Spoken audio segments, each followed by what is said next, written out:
Welcome, everyone. Welcome to another amazing episode of Beyond Boardroom Business. And this is the this is the podcast where I get to interview trailblazers, leaders, people who have gone through amazing different challenges and they've earned the different awards and acclimates that they receive. And tonight is no different. Tonight, if you know anyone that's interested in entering the entertainment industry, well, ladies and gentlemen, I have someone that's been in this entertainment industry for quite a while. He has an amazing reputation and a long history in the entertainment industry. So without further ado, I would love to introduce you all to Mr. Jay Gibbs. Good evening, sir. How are you tonight? How you doing? I'm doing great. I want to thank you for being here. I really appreciate it. I mean, you know so much about the industry, and I just can't wait to dive into just pick your brain on, the different tips that you can give us. But before we start that, I want to let people know who is Jay Gibbs. Well, I wear a lot of hats. Primarily, it's entertainment marketing, but I also do fundraising and event planning and things of that nature. But I've been in the business for over 20, maybe 30 years, so I kind of have my hand in a few things. I do fashion, entertainment marketing, event planning, fundraising. You name it, I do. Wow. So what got you interested in the entertainment industry to begin with? Well, initially I was playing sports, and a friend of mine was actually trying to get into the business. So we kind of did a partnership, and we kind of put some music out. So with doing that, it kind of got me more involved in the record label. And once I found out how many mistakes I made with that record label and all the things they were taking from me, um, I decided to get into the marketing end of it, and that's how I got started with that. I mean, it's just so much that we don't get taught because there's no board or anything that they give you when you're doing entertainment. You can't go report anybody because it's all about contracts. But you don't ever read the fine print when you're a new artist or a label. You're just so excited about being in the business that they take you for everything. So it's the only business that you go into it owing. Even if you get a deal, you still owe.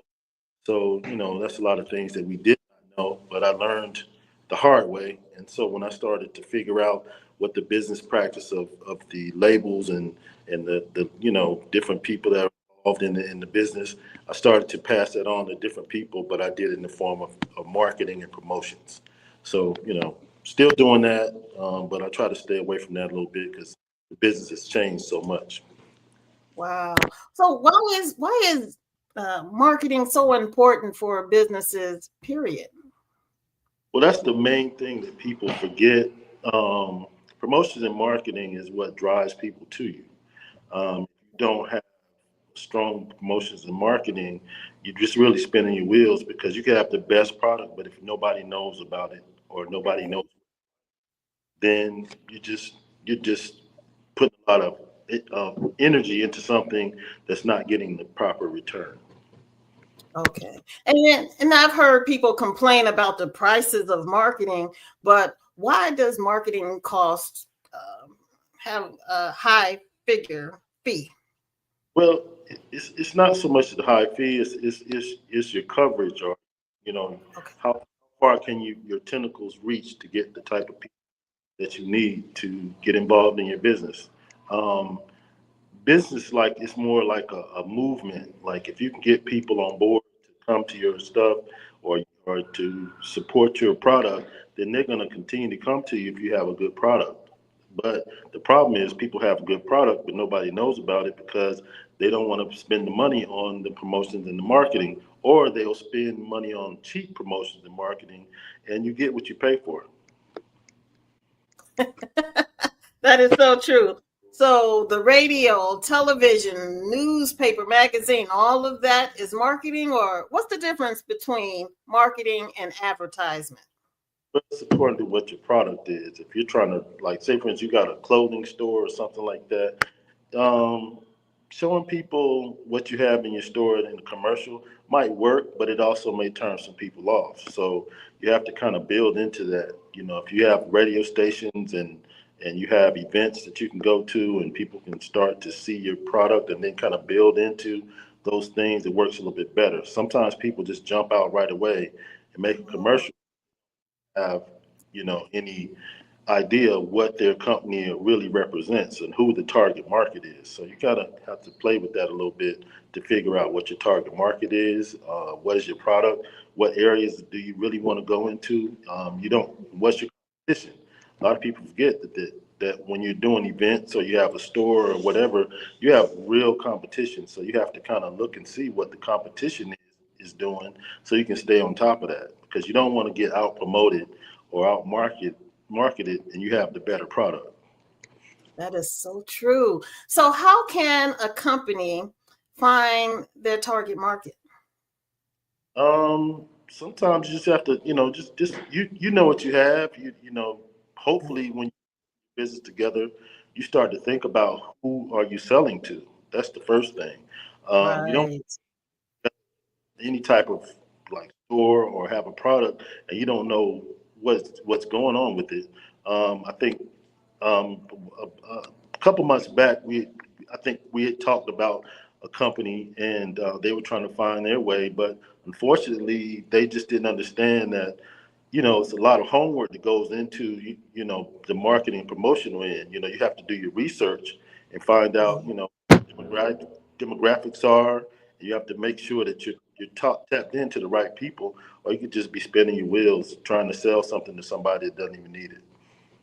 That's so true. So, how long does it take once you, as a business owner, and you're ready to hire a marketing firm? How long does it take before the company is able to see results? Well, it varies how big of a market it is. Like if and what are the tools that they're using? Like a lot of times people want to tell you, well, I got this amount of money for marketing, but that only lasts a couple days or a couple weeks.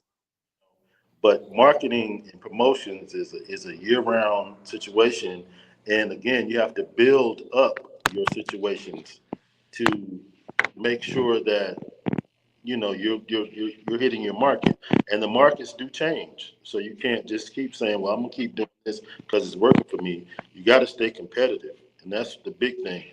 And being competitive could last 6 months, 8 months, years, what have you. Then you have to keep going because there's always going to be a copycat. Once you start doing, then other companies going to watch what you're doing. They're going to want to do that as well because it's working for you. So you have to be kind of innovative, when necessary. But the main thing, you can never stop marketing and promotion. Wow. Yeah, that is so true. I wanted to know, what are some of the differences that you see in the entertainment industry from the time you started 30 years ago to today? Well, the biggest thing that killed the music business was the internet. So once Oh, the killed all the real contracts, it killed all the real money that could be made, and it killed all the big time contracts. Now, with you can buy music, you can get music for free now without having to buy it. And it's amazing how they set the market with the you buying music online and the artist is only getting maybe half a penny or maybe a penny on everything that they're selling now. So that's just amazing situation for me now to just recognize that. That kind of killed the music business to a certain degree.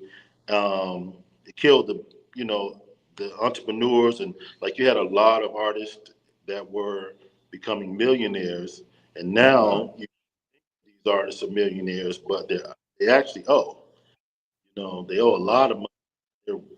But the labels continue to keep them because they make money, and the labels mm, have most of the time on each artist they deal with. Once they reach that number, then the artist is free to do whatever they want to do. Most of the time, those artists crash and burn because they don't have that backing or management. They try to do their own thing, and they're just they're just not equipped, or they get their friends to do it, which have been hanging out with them. Just no, they understand the lifestyle, but they don't understand the business side of it. So it's changed a lot. I mean, you've got, people also doing TikToks and things like that are making a lot. They're making a lot of money doing TikTok, but that's from the visibility, and that's from the songs being played over and over and over again. Right. So go nowadays, instead of going to a label and all, get your own TikTok and get it popping, and you can. So is that what's a one hit wonder? That's just somebody who had a hit that everybody was singing. Like, I hate to say it, but this is my little label stuff. But they thought Tootsie Roll was like a one hit wonder, which is not. A lot of people don't get it credit as due, but it's not. But something like that, everybody has kind of jumped on board, and just out of the blue, it comes, and it just it's playing all over the radio, on TV, and stuff like that. But the follow up songs or something like that, or with that artist, just aren't quite making it. For whatever reason. And it's a difficult market. Some of the music I thought wouldn't ever make it sometimes ends up being a hit, and then some of the stuff that I've considered to be really really good doesn't meet the masses criteria, I guess. But I think a lot of that has to do with promotions, marketing, branding, and getting yourself in the right, or getting Yeah. yourself people that are too greedy to understand that sometimes messes you up. They're asking for too much. That's not your, and then they're not giving you what you need, and you're not, and it's creating a headache for the labels, or a headache for the venues that you go to, and again, your reputation. You know what I'm saying? If you're out here and every time you have a show and you're not showing up on time and people are getting hurt, then some companies just don't want to be a part of that. So that's how people become one hit wonders. I see. Thank you for explaining that to me. So what exactly is a 360 deal? Well, let's put it like this. There's really no, it's not, it's really basically they get their money first. And then after they get all their money and they pay all their bills, then they give you your money, which is your money anyway, but you're only going to get a portion of that. But that also includes, see, they take out everything. They take out, when you see their marketing campaign, they charge you for that. Like we got charged the bus. People want a nice bus with all the fixings on it. We were paying at one time, we were paying $25,000 a month for a bus that was old, but we had stuff on it that we could, we wanted. It's $25,000 a month, you know. And on top of that, we had to pay for studio time and all that. Studio, not thinking about it for like almost a day, sometimes all night, and up Wow. into and all that's the engineer and the studio got to be paid for and all that. So is the artist also paying for the person, whoever plans their flights and manages? What is that? Is that That comes out of the money too. If the label does it for you, then you're okay? paying a lot. But if you have your own team of people, which you should have, that's whatever you want to pay them. But there's, again, it's entertainment. A lot of times people just are so excited about being around somebody that's a star, or being in Mhm. lifestyle, that they probably sometimes don't even get paid. They're just hanging out, just trying to get famous themselves. Got it. So tell me, what is it about the fundraising that you do? Well, it's all kinds. I do like charity events, like golf tournaments. Oh, okay. Juneteenth in Spartanburg, South Carolina. That's happening June 21st. That's going to be pretty good. Do just all kinds. You name it. If a company needs like a fundraiser, then I can design something to fit them. If it's sometimes it's products that need nonprofits promote their items, then I put that together as well. So just all kind. You name it, I'm going to try to do it. But I like the best ones. I like is having the special guest, and people pay for tickets and tables, and then that special guest comes out and speaks to either the kids or the masses and things of that nature. Those are the ones that are more inspiring, and they make more money. Yes. And then the fashion shows. I was at one of your fashion shows, right? A couple of years ago. Was it like 2 years? Yeah. That was at City Hall in Atlanta. Yeah. Yeah, that was beautiful. It was beautiful. Wow. I mean, you definitely know this industry in and out. So, someone that's interested in entering the entertainment industry, what do they need to look out for or be prepared for?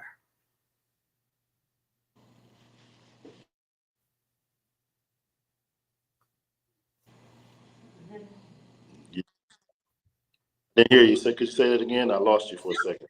No problem. I was saying for anyone who is interested in entering the entertainment industry, what should they look out for or what should they be prepared for? Well, first thing is don't ever pay anybody for anything. If you're an artist, you shouldn't be paying anybody to represent you. If you're a model, models don't pay to be models. And that's the big.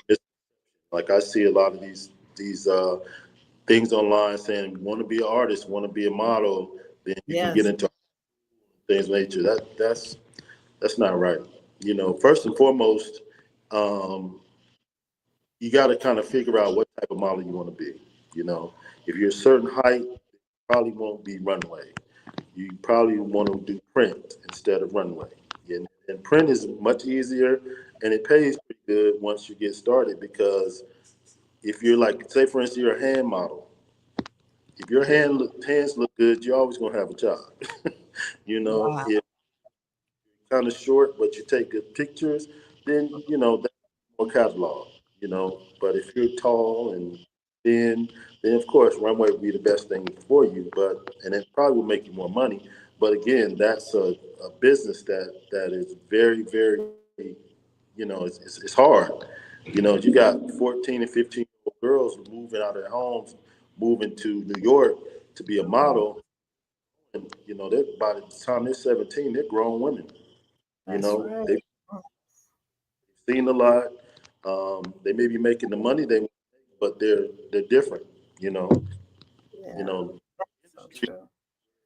so true. people use their power and authority, and unfortunately, in entertainment, modeling, and things like that. You're never going to have someone that's going to be pretty genuine with you. Well, there's a few people out there. I'm one of them, but you're never going to be totally honest with you. You know. Wow. So does a model need to have an agent represent them? No, but they not necessarily. If they have a friend or they have somebody that knows where auditions are and when they're coming up, and they have their book together where they have their pictures and they have that white shirt, and then I always say models, when they want to present themselves, wear a white shirt, blue jeans, and some red pumps, and just know how to walk, and you'll probably get it. Because it's simple elegance most of the time that the higher end.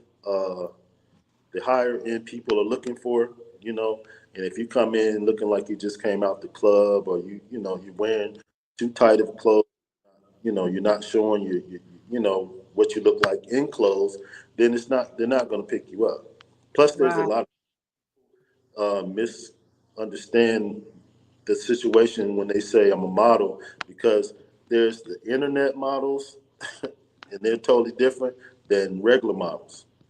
The internet models are more shapely, they're more ethnic, not to say anything is wrong with that, but they're more like they're in bathing suits and stuff like that on social media and stuff like that. Those are internet models. But Okay. the other real models are like about 5'9", 6'4", size zero, not saying anything negative, but they're more straight up, some can be shaped more straight up. And designers rather have clothes that are flowing versus those that are tight. So, Oh, that's interesting. Why is that? well, you Oh, can't because show. it's about the clothes and not about the Right. body? Okay. That's the thing when I do fashion shows. Sometimes like I do luxury fashion shows, I do urban fashion shows, and I do couture fashion shows. All those are different. With the urban, it's more about the walk and the hey girl, you what you did that thing. You know, they more about the culture of it and having Yeah. more fun. With couture, it's more about the functionality of the clothes. You know, what function does this clothes do, and how do they how can they wear it, the different ways they can wear it, and the things of nature. And I'm not saying that about it's not the case with urban because they do have designers that do that. But I'm just saying the atmosphere when you're having fashion shows is a big difference. And then of course luxury is your high end stuff that is more catering to the the golf tennis Okay. um, situations. So it's just a lot different, and they just expect different things, especially with the music, and even in Paris, it's totally different from all of this in the United States because everything is couture or luxury, and the music is more dynamic and kind of slower, and it kind of is more about elegance than it is about sporty. Okay. Yeah, thank you for breaking that down. So my question is, does the urban model get paid as much as a couture model? Um, it didn't used to, but nowadays they do because a lot of models now are in the urban community are based on popularity. So Okay. somebody has like big numbers on their social media, and they're in the right parties or what have you, and then they decide to model. Some of them get decent money, not all, but the more money is in couture and luxury, you know. Okay. And so they just need to put a portfolio together to get. That that and then find an agency that they can work through, that doesn't want them to pay, that's going to pay them. But Yeah. again, you have a lot of the agencies nowadays, that want you to pay for them to represent you, or they Mm, want a percentage off the money that you make when you go get a job. okay. But for the most part, you don't pay. Okay. Wow. Yeah, that's interesting. So tell us about this Juneteenth event that's coming up in Spartanburg, South Carolina. Well, I'm glad you asked about that. That's going to be kind of historical. We're taking a parade, and we're going to take that through um, a neighborhood on the south side of Spartanburg, which the Honorable Doctor uh, Brenda Lee Price is my mentor, and Oh, I got the opportunity to help her with this, and this is her baby really, and I'm just kind of trying to add what I can to it. She's done a great job in the past, and I'm just trying to add a little extra flavor to it. But it's going to be a car show as well that's going to happen with that, and we're going to have a band in the parade that's going to perform, and we're going to also have a step. Well, not really a step. It's like a group. What is it? Like a dance group that's going to be performing, going to be okay. competing. Wow. So it's going to be Nice. a whole day full of stuff. We're going to have vendors out there as well, and in the parade, you're going to see anybody from somebody that you knew down the street that had a nice car to maybe you might see a city council person or someone important to the city that's going to also be there. And Dr. Okay. Price will be there as well, so get an opportunity. And her husband run the music for us in the gym. Okay. So we're Wow. very proud of all of that. Wow. Wow. So I assume you're going to have a lot of sponsors and vendors. What's to be expected with this Juneteenth Jubilee parade? I don't know if we're gonna have a lot of sponsors, but we're working on it still. It's been a tough time, with the climate of the country. So, you know, we haven't been able to do things how we would like to, but we're pulling it off. Our goal is to make sure we get this done so that we're ready for next year. So again, we have some sponsors that we're very proud to be a part of what we're doing. But again, we're trying to make sure that we maintain this one, and we're putting you know our eggs in next year's basket as well. So we're going to be, we're going to have a nice show. I think we'll have a big turnout for the parade, especially because it's going to be historic coming through, the neighborhood. The kids get an opportunity to, get to see, like the band coming down the street and different cars and different people coming down through their neighborhood, which should add a lot of excitement for them. And then we're going to go down Church Street, which is a main thoroughfare for Spartanburg, and hopefully that's going to be packed too. And then we're going to pass by the monument that's being put up. That's going to be what's the date on that? Yeah, I think that's the June 14th.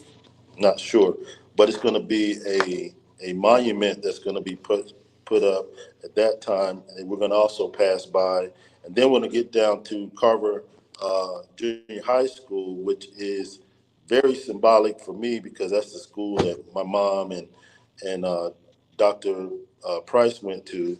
But it's such a big thing for me because there's so many powerful people that came out of that school, and they're doing very well nowadays. And I just think that's something we need to show as well how powerful and how important they were to our society today.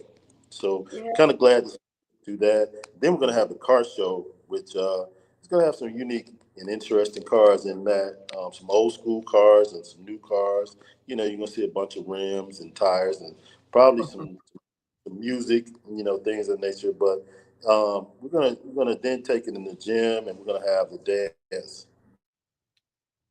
Aw, that sounds so beautiful. But what is the significance of having a parade? Why is it so important? Well, the Jubilee Parade was very important to the Juneteenth. And if you can look back in history, um, they were making, they were putting roses and flowers and all type of designs on their carriages and things back in the day when this symbolic time happened for us. So that was a show of excitement and it showed that we were free